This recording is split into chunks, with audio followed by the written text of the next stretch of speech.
जय हिंद दोस्तों, वंदे मातरम। पाकिस्तान एक ऐसा देश है जो कि अगर मुसीबत में ना पड़े तो शायद उसके लोगों को वहाँ पे नींद आना बंद हो जाती है। और यही कारण है कि पाकिस्तान खुद सामने से चल कर जाता है और मुसीबतों को बुला बुला कर लाता है। अब ऐसे में भाई भारत को हराकर पाकिस्तान को जहाँ खुशी हो मनाना चाहिए था, वहीं पाकिस्तान में इस समय जो हालात बने हुए हैं वो कहीं से कहीं तक भी ऐसे नहीं है जो वहाँ की जनता को पसंद आएंगे। वहाँ पर अराजकता सी फैली हुई है। मतलब एक संगठन है जो कि इमरान खान की सरकार को गिराने के पीछे तुला हुआ है, वो भी सिर्फ किस लिए कि भैया आप फ्रांस के राजदूत को यहाँ से हटा दीजिए। अब इमरान खान के सामने मुसीबत ये आ खड़ी हुई है कि अगर वो फ्रांस के राजदूत को हटाते हैं तो यूरोपियन देश जो हैं वो उनसे नाराज़ हो जाएंगे, और नहीं हटाते हैं तो भाई यहाँ के लोग तो हो ही रहे हैं। अब ऐसे में दोहरी समस्या यही हो जाती है कि बड़े बड़े वादे करने वाले इमरान खान आज अपने वादों में ही फंस गए हैं। लेकिन सवाल ये खड़ा होता है कि जिस टीएलपी ने भाई इमरान सरकार की नाक में दम करके रखा है, आखिर ये आई कहाँ से? भैया इसका जवाब ये है कि ये पाकिस्तान ने ही पैदा किया है और आज ये उनके लिए ही एक बिगड़े बच्चे की तरह साबित हो रहा है। पाकिस्तान ने प्रतिबंधित तहरीक लैबक पाकिस्तान मतलब टीएलपी साल भर के भीतर तीसरी बार सड़कों पर है।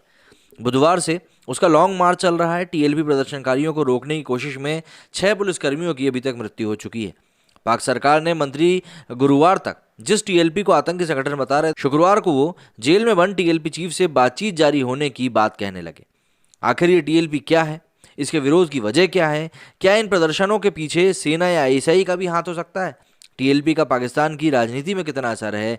क्या पहले भी सरकार के खिलाफ विरोध प्रदर्शन कर चुकी है टीएलपी? बस यही सब सवाल हैं जो कि आजकल लोगों के दिमाग में घूम रहे हैं। टीएलपी नेता साद रिजवी इस साल अप्रैल से हिरासत में है। टीएलपी समर्थक साद की रिहाई की मांग कर रहे हैं। उनकी रिहाई के लिए शुरू हुआ विरोध प्रदर्शन धीरे धीरे बढ़ता जा रहा है। विरोध बढ़ता देख इमरान खान सरकार ने टीएलपी पर प्रतिबंध लगा दिया। नेता की रिहाई की मांग पर शुरू हुआ विरोध बढ़ा तो टीएलपी की डिमांड लिस्ट में कुछ और मुद्दे भी जुड़ गए। इनमें पाकिस्तान से फ्रांस के राजदूत को वापस भेजने की भी मांग है। ये मांग फ्रांसीसी मैगजीन शार्ली हेब्दो में पैगंबर मोहम्मद में छपे कार्टून की वजह से है। शार्ली हेब्दो वही मैगजीन है जिसके ऑफिस पर 2015 में आतंकी हमला हुआ था। 2017 के बाद ये तीसरा मौका है जब टीएलपी समर्थक इस तरह का विरोध प्रदर्शन कर रहे हैं। इससे पहले इसी साल अप्रैल में भी टीएलपी का विरोध प्रदर्शन हिंसक हुआ था। उस वक्त टीएलपी ने आरोप लगाया था कि सरकार देश में फ्रांसीसी दूतावास बंद करने के अपने वादे से मुकर गई है। दरअसल 16 अक्टूबर 2020 को फ्रांस में एक युवक ने सैमुअल पैटी नाम के टीचर की गर्दन काटकर हत्या कर दी थी। पैटी पर अपने छात्रों को पैगंबर मोहम्मद का कार्टून दिखाने का आरोप लगाया गया था। इस हत्या की फ्रांस के राष्ट्रपति इमैनुअल मैक्रों ने निंदा करी थी। इसके बाद मुस्लिम देशों में फ्रांस के खिलाफ प्रदर्शन शुरू हुए थे। पाकिस्तान में भी टीएलपी ने नवंबर 2020 में इसी तरह का विरोध प्रदर्शन शुरू किया था। उस वक्त पाकिस्तान सरकार ने टीएलपी को आश्वासन देकर मामले को सुलझा दिया था। इसके लिए पाकिस्तान नेशनल असेंबली में फ्रांसीसी राजदूत के निष्कासन का प्रस्ताव भी लाने का वादा किया गया था। इसके बाद भी सरकार की ओर से कार्रवाई नहीं होने पर अप्रैल 2021 में टीएलपी ने फिर से विरोध प्रदर्शन शुरू किया।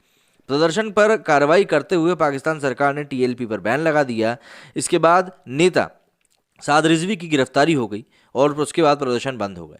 टीएलपी पर पाकिस्तान के 1997 के आतंकवादी निरोधी कानून के तहत बैन लगाया गया।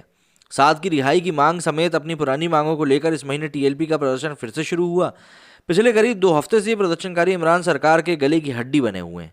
पाकिस्तानी मीडिया के मुताबिक करीब 5000 टीएलपी समर्थक इस्लामाबाद की तरफ बढ़ रहे हैं। वहीं फायरिंग हो रही है तो कहीं पर भीड़ को रोकने के लिए सड़कों के बीचों बीच मिट्टी और कंटेनर के ढेर लगा दिए गए हैं। मतलब आप खुद सोचिए कि जब मोदी सरकार ने किसान आंदोलनकारियों को रोकने के लिए इस तरह के इंतजाम किए तो यही पाकिस्तान भारत की हंसी उड़ा रहे थे कि भाई आखिर ये भारत अपने लोगों से निपटने के लिए क्या कर रहा है।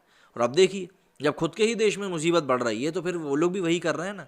अब ये भी तो आपके अपने लोग हैं, तो आने दो, बात करो। मतलब मेरा बस इतना है कि भाई दूसरों के ऊपर कीचड़ उछालने के पहले एक बार जरा अपना गिरेबान भी झांक लेना चाहिए। ऑब्जर्वर रिसर्च फाउंडेशन के सुशांत सरीन कहते हैं कि ऐसा जरूरी नहीं है कि बिना सेना और आईएसआई के समर्थन के पाकिस्तान में इतना बड़ा विरोध प्रदर्शन हो ही नहीं सकता। हालांकि मौजूदा विरोध के पीछे आईएसआई का हाथ होने के तर्क दिए जा रहे हैं। दरअसल मौजूदा विरोध प्रदर्शन ठीक उसी वक्त के आसपास शुरू हुआ है जब आईएसआई चीफ को बदलने को लेकर विवाद शुरू हुआ। वहीं दूसरी तरफ इस मूवमेंट को पहले सेना का काफ़ी समर्थन मिलता रहा। इसके पीछे वजह यह है कि इस संगठन के लोग बरेलवी मजहब के हैं। लश्कर तैयबा, जैश ए मोहम्मद और तालिबान जैसे संगठन वहाबी या देवबंदी हैं। इसे देखते हुए टीएलपी को एक काउंटर फोर्स के रूप में भी खड़ा किया गया। बाद में टीएलपी को जिस तरह का समर्थन मिला उससे इसका इम्पैक्ट बढ़ गया। आज ये पंजाब प्रांत की तीसरी और देश की 5वीं बड़ी पार्टी है। टीएलपी संस्थापक खादिम हुसैन रिजवी के निधन के बाद जिस तरह की भीड़ उनके जनाजे में उमड़ी वैसी पाकिस्तान के इतिहास में कभी नहीं देखी गई थी। सुशांत सरीन कहते हैं कि कोई अलग गुट नहीं है, ये लोग कहीं बीहड़ में जाकर बागी बने लोग नहीं हैं, ना ही अफगानिस्तान जाकर जिहाद करने वाले लोग हैं।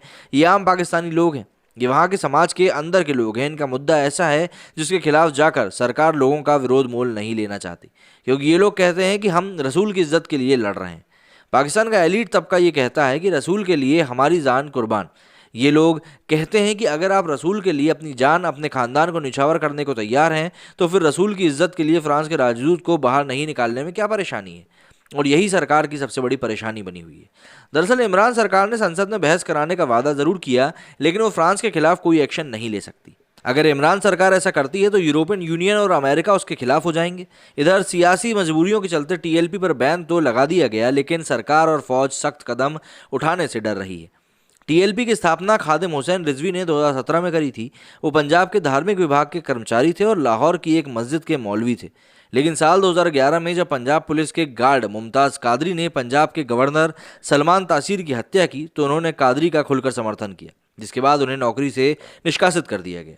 जब 2016 में कादरी को दोषी करार दिया गया, तो टीएलपी ने ईश निंदा और पैगंबर के सम्मान के मुद्दों पर देश भर में विरोध प्रदर्शन शुरू किए। कदारी की मौत के बाद हुए विरोध प्रदर्शन महज 4 दिन में खत्म हो गए, लेकिन इसी में टीएलपी की नींव पड़ गई। खादिम रिजवी ने ऐलान किया कि वो तहरीके लेबक पाकिस्तान या फिर रसूल अल्लाह नाम से धार्मिक पार्टी बनाएंगे। खादिम ने फ्रांस को एटम बम से उड़ाने की वकालत की थी। पिछले साल अक्टूबर में खादिम रिजवी की मृत्यु हो गई। खादिम रिजवी की फॉलोइंग पाकिस्तान में इतनी ज़्यादा थी कि कहते हैं कि लाहौर में उनके जनाजे में लाखों की भीड़ उमड़ी। खादिम रिजवी की मौत के बाद उनके बेटे साद रिजवी ने टीएलपी पर कब्जा जमा लिया। 2017 में जब नवाज शरीफ को अयोग्य ठहराया गया, तब उनकी रिजवी की पार्टी चुनाव आयोग में रजिस्टर नहीं थी। उस वक्त नवाज सीट पर हुए उपचुनाव में रिजवी ने जिस निर्दलीय उम्मीदवार का समर्थन किया, उसे जमात इस्लामी और बिलावल भुट्टो को पीपल्स पार्टी से भी ज़्यादा वोट मिले। इस सफलता से उत्साहित रिजवी ने 2018 में आम चुनाव में पार्टी के 559 उम्मीदवार खड़े किए। इनमें से 3 उम्मीदवार विधानसभा सीटों पर भी जीतने में सफल रहे। वहीं संसदीय चुनाव में उनकी पार्टी को 22 लाख से ज़्यादा वोट मिले। वोट के लिहाज से टीएलपी 5वीं सबसे बड़ी पार्टी बनी। 2017 में टीएलपी ने कई हफ्तों तक इस्लामाबाद में चुनावी सुधार बिल के विरोध में प्रदर्शन किया था।